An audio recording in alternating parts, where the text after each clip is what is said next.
দক্ষ ডাক্তার হওয়ার উদ্দেশ্যেই আমার সঙ্গে যারা যুক্ত হয়ে আছেন তাদের জন্য সপ্তাহে 2 দিন আমি 2টা ওষুধ নিয়ে আলোচনা করি এবং একটা হলো মঙ্গলবার আর একটা হলো বৃহস্পতিবার। আজকে সেই সুবাদে আমরা মঙ্গলবারে আমরা থাইরয়েডিনাম আলোচনা করতে শুরু করেছিলাম। যান্ত্রিক ত্রুটির কারণে আমি আলোচনা শেষ করতে পারিনি, তাই আজকে দ্বিতীয় অংশ অর্থাৎ যেখান থেকে শেষ করেছি সেখান থেকে শুরু করব এবং শেষ করার চেষ্টা করব। 10 মিনিটের মধ্যেই আপনারা যত্ন সহকারে শোনার চেষ্টা করবেন। চলে আসি, গতকাল শেষে আলোচনা করেছিলাম ঝিনঝিনি রোগ নিয়ে আমাদের আর কোনো সমস্যা নাই, অর্থাৎ আমরা এই লক্ষণটা পেলেই আমরা থাইরয়েডিনাম ব্যবহার করতে পারি। তারপরে কি? তারপরে ভগ্ন অস্থি যদি জোড়া না লাগে। দেখুন, এর আগে আমরা সিম্পেটাম অনেক ওষুধ আলোচনা করেছি জোড়া লাগার জন্য, কিন্তু যদি থাইরয়েডিনের সমস্যাজনিত রোগী হয় অথবা আমরা সিম্পোটাইম ফেল করি তাহলেই অস্থিভগ্নের জোড়া লাগার পেছনে থাইরয়েডিনের অবদান সবচেয়ে বেশি। সুতরাং আমরা ওই সকল ক্ষেত্রে যদি মনে করি কাজ করছে না বা তার বংশগতিতে থাইরয়েডিনের সমস্যা আছে বা T2, T3, T4 এর ডিফারেন্সিয়েশন আছে, তাইলে আমরা এই অস্থি জোড়া লাগার জন্য আমরা এই লক্ষণ ভেদে এই ওষুধটা দিতে পারি। তারপরে আরেকটা লক্ষণ বলেই শেষ করব আলোচনা, সেটা আরও সুন্দর। দেখুন, উবু হয়ে ঘুমানো, অর্থাৎ আমরা দেখলেই মনে করি যে কৃমি রোগের ট্রাভেলসে সেটা হয়ে থাকে। আমরা অনেক সময় কৃমি রোগের ওষুধ দিয়েই এই উবুর হয়ে ঘুমানো হয়তো সেটা শেষ করার চেষ্টা করি। যারা হবে না, যারা কৃমির দোষে আক্রান্ত নয় অথবা এটা করতেই সে খুব ভালোবাসে এবং এটা ছাড়া তার রোগের উপশম হয় এবং সে খুব ভালো ফিল করে, যদি তার থাইরয়েডিনের সমস্যা থাকে বংশগতি বা তাহলে আর দেরি নয়। এই লক্ষণের উপরে ভিত্তি করে অনেক রোগের ওষুধে আমরা এটা প্রয়োগ করতে পারি। লক্ষণগুলো বলার কারণটা কি?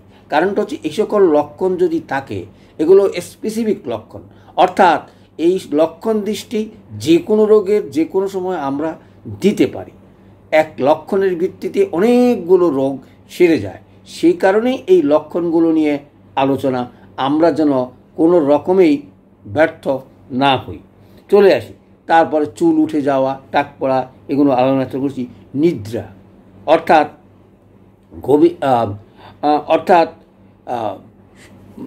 ঘুম যাদের না হয় এই সকল রোগের কারণে, তাহলে অনায়াসেই অথবা আমাদের স্পেসিফিক ওষুধে যদি আমরা ব্যর্থ হই তাহলে আমরা এই ওষুধটা প্রয়োগ করতে পারি। অনেক সময় মনে হয় রক্ত বুঝি নিচের দিকে চলে যাচ্ছে, প্রবাহিত হচ্ছে, এই ফিলিংসটা যদিও থাকে, এই লক্ষণ থাকে, তাহলেও আমরা এটা প্রয়োগ করতে পারি।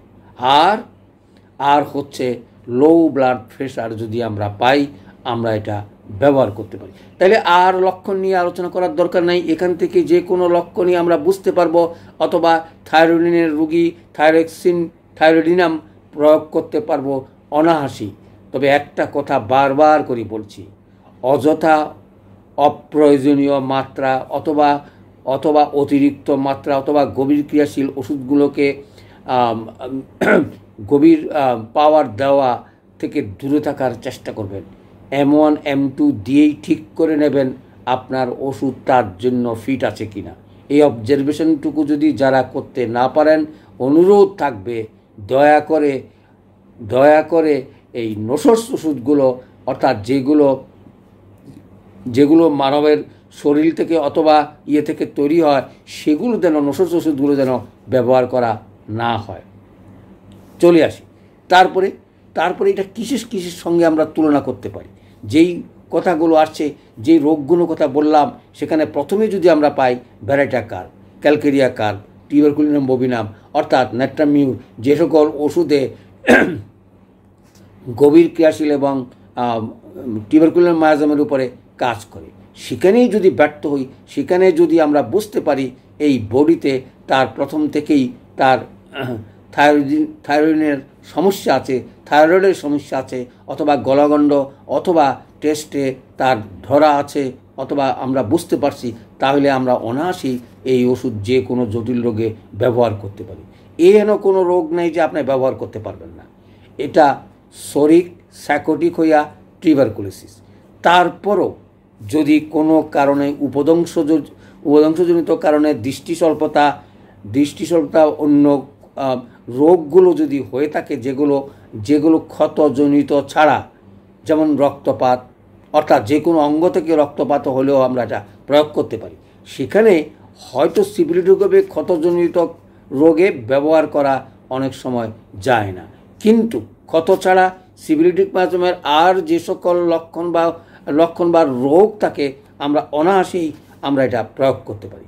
তাহলে তিনটা মায়াজমের উপরে বা চতুর্থ মায়াজমের উপরে, যেটা আমরা টিউবারকুলোসিস বলি, আমরা যে সকল রোগ বাড়ে না, সেখানে আমরা অনায়াসেই প্রয়োগ করতে পারি। এটা সচরাচর ডান দিকের রোগ। অর্থাৎ আমরা যদি বলি, আমরা তো অনেক সময় ম্যাটেরিয়াতে ভাগ করি কোনটা ডান দিকে কাজ করে, কোনটা বাম দিকে কাজ করে। এটা শীতকাতর আর মূত্রকারক।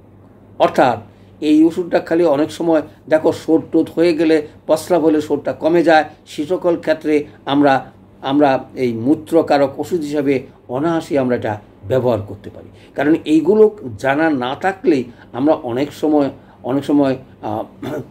সময় ব্যবহার করতে পারি না। দেখবা এলোপ্যাথিকাররা শোধ রোগের চিকিৎসা করতে পারে না, কিন্তু শোধ রোগের প্রস্রাব করে ফুলাটা তাড়াতাড়ি কমিয়ে দিতে পারে। কারণ তাদের এই প্রস্রাব হয়ে গেলেই ফুলা অনেক সময় কম থাকে। সেই কারণে আমরা যখন দেখব যে কোনো জটিল রোগীর মূত্রকারক ওষুধ এলোপ্যাথিকগণ ব্যবহার করে থাকেন, তোমরা যদি একটু নলেজ থাকে, দেখবা তারা এটা 3 বা 4 বার অথবা 3-4 দিন ব্যবহার করার পরে বন্ধ করি এটা যখন কমে যায়, তখন হয়তো কিছুদিন ভালো থাকে, আবার হয়। সেই সকল ক্ষেত্রে আমরা এই থাইরয়েডিনাম ওষুধটি অনায়াসেই প্রয়োগ করতে পারি। তাহলে দেখো কত সুন্দরভাবে আমি মনে হয় এটা তুলে ধরেছি, তোমাদের হাতে যেন প্রয়োগটা হয়ে নানা রকমের জটিল রোগের চিকিৎসা তোমরা সেবা দিতে পারো। আর রোগগুলোর কথা নাম বলেই আলোচনা শেষ করব। কি রোগে ব্যবহার হয়? সচরাচর হৃদপীড়ার কথা যদি বলি, গলগণ্ডর কথা ধরতে পারি। তারপরে আর একটা কথা, অন্ডকোষ ঝুলিয়ে পড়ে যখন বাচ্চাদের কোনো রকমেই অন্ডকোষটা আর বেরোতে চায় না, তখনই আমরা থাইরয়েডিনাম দিলে অনেক সময় অন্ডকোষটা ঝুলে পড়ে। আর ঝুলে পড়ার অর্থ এই কারণটা হচ্ছে এই, অনেক সময় দেখা যায় অন্ডকোষ বেরোচ্ছে না। এরকম যদি হয়ে থাকে তাহলে, অথবা বাচ্চাদের যদি বা শিশুদের যদি এরকম হয়ে থাকে, তাহলে এটা আমরা অনায়াসেই ব্যবহার করতে পারি। কুষ্ঠরোগ,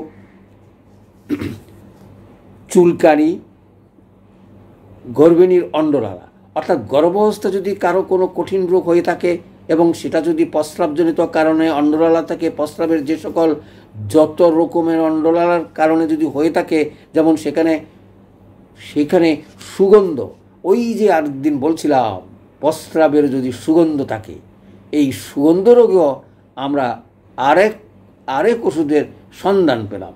সেটাই হচ্ছে অর্থাৎ থাইরয়েডিনাম।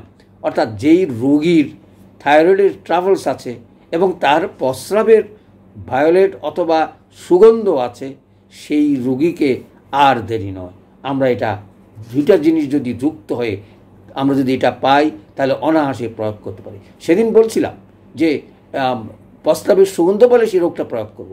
এখানে ওই যে থাইরয়েডিনযুক্ত রোগ পেলেই আমরা এটা ব্যবহার করব। তাহলে বুঝতে পারছ।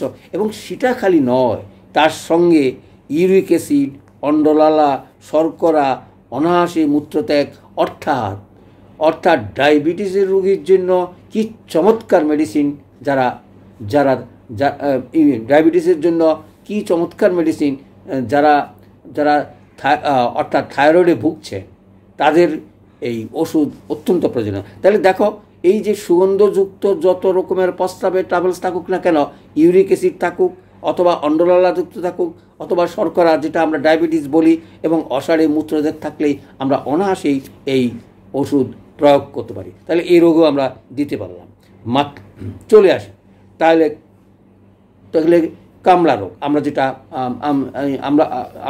আমরা যেটা বলি কামলা রোগ, সেখানে প্রয়োগ করতে পারি। একজিমা, রক্তহীনতা, কুষ্ঠরোগ, পক্ষাঘাত, এই হেন কোনো রোগ নাই, যদি তুমি এই লক্ষণগুলো পাও প্রয়োগ করতে পারো। চলে আসি মাত্রার উপরে।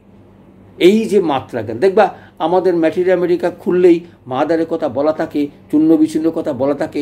এখানেও বলা আছে যে এই যে এই ভেড়া বা বাছুরের থাইরয়েডের গ্রন্থিগুলো চূর্ণ বিচ্ছিন্ন, ও সকল দিকে আর তাকাবে না, প্রয়োগ করবে না, দিবে না। 50 শততমী এমন একটা জিনিস আমাদের হাতে তুলে দিয়েছেন আমাদের হোমিওপ্যাথিকের জনক, যেটা শেষ জীবনে এসে আমার মনে হয় সেটা অর্ঘ্যই, আমরা সেই অর্ঘ্য নিয়েই আমরা আগামী দিনে সকল রোগের চিকিৎসা করতে পারব। সেই সুবাদে আমি কি বলছি, মাদার ব্যবহার করার প্রয়োজন নেই, শততমী ব্যবহার করার প্রয়োজন নেই। যারা ব্যবহার করবেন তারা বলবো 30-এর উপরে কখনো প্রয়োগ করতে যাবেন না, এবং গিয়ে সাব্যস্ত করে নেবেন যে এই ওষুধের হাই মাত্রা আমরা প্রয়োগ করব। কিন্তু আমাদের 50 শততম পদ্ধতি কী সুযোগ, কী সুবিধা, কোনো রকমের চিন্তাভাবনা না করে M1 M2 দিনে 2 বার অথবা 1 বার অথবা 1 দিন পর পর থেকে শুরু করুন। এই 2-3 বোতলেই আপনাকে সাব্যস্ত চিন্তা করতে হবে এই ওষুধ তার জন্য সঠিক কিনা। সঠিক হলে গো হায়ার ডোজ, অর্থাৎ ক্রমান্বয়ে যাবেন। এখানে প্রশ্ন আসছে যে স্যার, আমরা তো ব্যবহার করতে লাগলেই ওষুধে ভালো হয়ে গেলে আর বন্ধ করে ফেলি। আমি অনুরোধ করব, যে ওষুধে কাজ আপনি উপকার পাচ্ছেন, অন্তত ভালো হওয়ার পরও 15-20 দিন বা 1 মাস সেই ওষুধ দিনে 1 বার বা 1 দিন পর পর অথবা সপ্তাহে 2 বার প্রয়োগ করে অন্তত 2-3 মাস প্রয়োগ করবেন, যাতে করে তার জীবন সুন্দর হয়, বাকি জীবনে যেন কোনো রোগ না আসে। আমার আলোচনাগুলো শোনার চেষ্টা করবেন। আমরা দেহকে আগের যাত্রা অর্থাৎ সুস্থ শরীরে নিয়ে যেতে পারি, এবং আগামী দিনে যেন কোনো রোগ শোক না হয়, সেই চেষ্টাই হোমিওপ্যাথিকের দর্শন। সেই দর্শন আপনারা প্রত্যেকটি রোগীকে প্রয়োগ করবেন। আমি তো বলি, আমার হাতে চিকিৎসা করলে ক্যান্সার হবে না, যক্ষ্মা হবে না, ডায়াবেটিস হবে না, তাই বলি কি রোগী মারা যাবে না? রোগী মারা যাবে। রোগী না মারা যাওয়ার কোনো ওষুধ আমার কাছে নেই। সুতরাং সে যেন পিসফুল ডেথ হয়, সেজন্যই এই চেষ্টা, সেজন্যই এই ওষুধগুলোকে আপনারা খুব দক্ষতার সঙ্গে প্রয়োগ করার চেষ্টা করবেন। অযথা প্রয়োগ করে নিজের হোমিওপ্যাথিদের এবং বদনামের ভাগী হবেন না। রোগগুলো, ওষুধগুলো আমাদের অত্যন্ত প্রয়োজনীয়, খালি অভাব হচ্ছে মাত্রা এবং দক্ষতা ভিত্তিক রোগ প্রয়োগ করা। তাহলে চলে আসি আজকের এই 2য় খণ্ডের থাইরয়েডিনের আলোচনা শেষ করার আগে অনুরোধ থাকবে, এ সকল ওষুধ যথাযথভাবে প্রয়োগ করে আপনারা আরও খবরাখবর লিপিবদ্ধ করবেন, এই আশা রেখে আমি আমার আলোচনা শেষ করছি। সবাইকে ধন্যবাদ।